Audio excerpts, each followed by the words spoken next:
찡긋을 어떻게 해야 되지? 찡긋을 다르게 표현하셔도 돼요. 방금 잘하셨어요. 네. 자,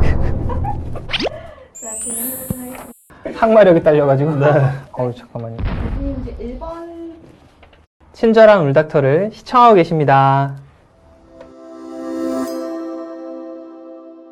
안녕하세요. 친절한 울닥터 이면수입니다. 네, 오늘의 주제는 녹내장입니다. 소리 없는 암살자로 불리기도 하는데요. 녹내장 전문이신 안과 이창규 교수님 모시고 이야기를 나눠보도록 하겠습니다. 안녕하세요.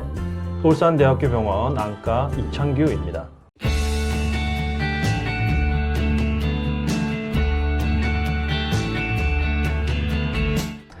네, 오늘은 이창규 교수님과 함께 녹내장에 대해서 pu셔보도록 하겠습니다. 녹내장, 우리 주변에도 많이 발생하는 질환인데요. 정확히 어떤 질환인가요, 교수님? 우리 눈에는 시력에 아주 중요한 신경세포 축삭이 모이는 시신경이라고 하는 부분이 있는데, 이 시신경이 여러 가지 원인, 특히 상대적으로 높은 안압이 주 원인이 되어 손상을 받음으로써 회복되지 않는 시야 손상이 일어나는 것이 녹내장이라고 할 수 있겠습니다. 네, 사실 녹내장 하면 비슷한 이름인 백내장도 많이 떠오르거든요. 제 주변의 환자분들도 보게 되면 녹내장과 백내장을 헷갈려 하는 부분들이 많이 있습니다. 이 둘은 어떤 차이가 있는 건가요, 교수님? 네, 맞습니다. 실제로 제 외래에서도 녹내장으로 진단받으시는 분들도 많이 헷갈려 하십니다. 이름을 자세히 살펴보면 두 질환은 한자로 표기되어 있습니다.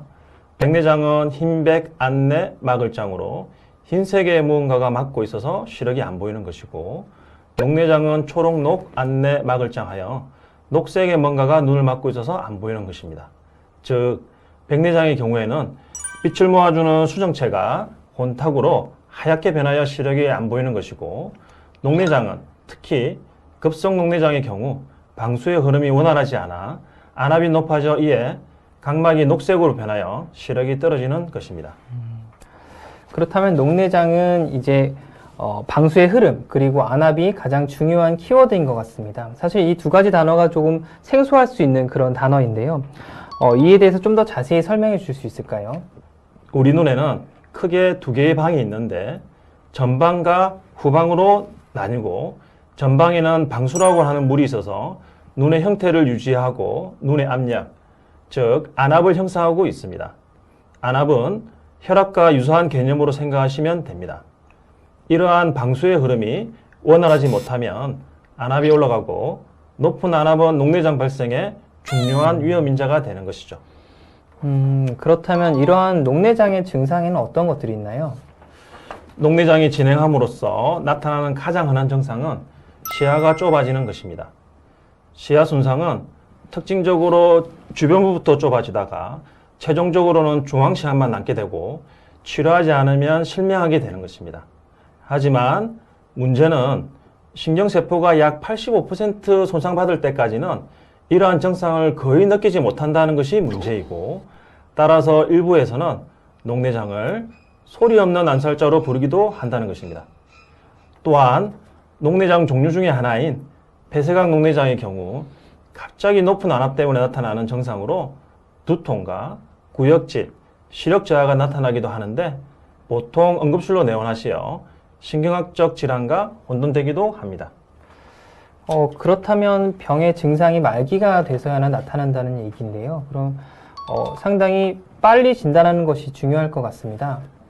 앞에서 말씀드렸듯이 높은 안압이 가장 중요한 발생 요소이기 때문에 안압을 정확하게 재는 것이 중요합니다. 간단하게 모든 병 의원에서 측정이 가능한 공기 안압계부터 보다 정확히 안압을 측정할 수 있는 골드만 안압계가 있고요. 또한 안군의 신경세포의 감소를 조금이라도 빨리 알아내기 위하여 세극등 현미경 검사와 시신경 특수 사진 촬영, 그리고 보다 정확성을 높인 빛간섭 단층 촬영 등을 실시하고 있습니다. 그리고 이러한 신경세포 손상으로 인한 시야 손상을 아주 예민하게 알아낼 수 있는 시야 검사를 일반적으로 시행하고 있습니다. 그렇다면 녹내장에서 이런 높은 안압 이외에 다른 위험 인자가 있나요? 네, 대부분은 녹내장은 나이가 들수록 유병률이 높아지는데 동양인에서 많이 발생하는 정상 안압 녹내장의 평균 연령이 60세인 걸 보면 그 연령은 분명히 위험인자로 생각할 수 있습니다. 우리나라에서 많은 정상 안압 녹내장은 특이하게도 안압이 낮아도 생기는 녹내장인데 심혈관계 질환이 있을 때 발생률이 높다는 연구들이 나오면서 시신경으로 가는 혈류 부족이 위험인자로 대두되고 있습니다. 그 외에도 근시, 갑상선 질환, 흡연 등이 위험인자로 여겨지고 있고 폐쇄각 녹내장은 여자에서 유병률이 높으며 원시에서 많이 발생한다고 보고되고 있습니다. 하지만 최근에는 40대 미만에서도 환자가 전체 환자의 약 17%를 이룰 정도로 그 발생이 증가하고 있는 것이 사회적 문제가 되고 있습니다. 그렇다면 이러한 녹내장이 발생했을 때 치료가 또 궁금합니다. 녹내장으로 진단되면 치료 방침은 안압을 떨어뜨리는 것입니다. 안압을 떨어뜨리기 위한 첫 번째 치료는 녹내장 약물을 사용하는 것이고 최종 목표치만큼 안압이 떨어지지 않으면 2차적으로 레이저 섬유조 성형술이나 방수의 통로를 만들어주는 여가수술 등을 시행하게 됩니다. 폐쇄각 녹내장의 경우에는 즉시 레이저 치료를 하게 되고 최근에는 시신경의 혈류 공급을 높이거나 시신경을 보호해주는 안약 및 내복약 등이 개발되고 있습니다. 네, 어떤 질환이든 치료도 중요하지만 예방도 상당히 중요합니다. 녹내장에 대해서 예방은 어떻게 해야 되나요? 이제까지 말씀드린 내용을 종합해보면 증상이 명확하게 나타나는 폐쇄각 녹내장이 아닌 이상 특히 초기에 증상이 없으므로 40세 이상의 분들은 1년에 1회 안과를 방문하여 녹내장 조기 검진을 받으시는 게 가장 좋은 방법입니다.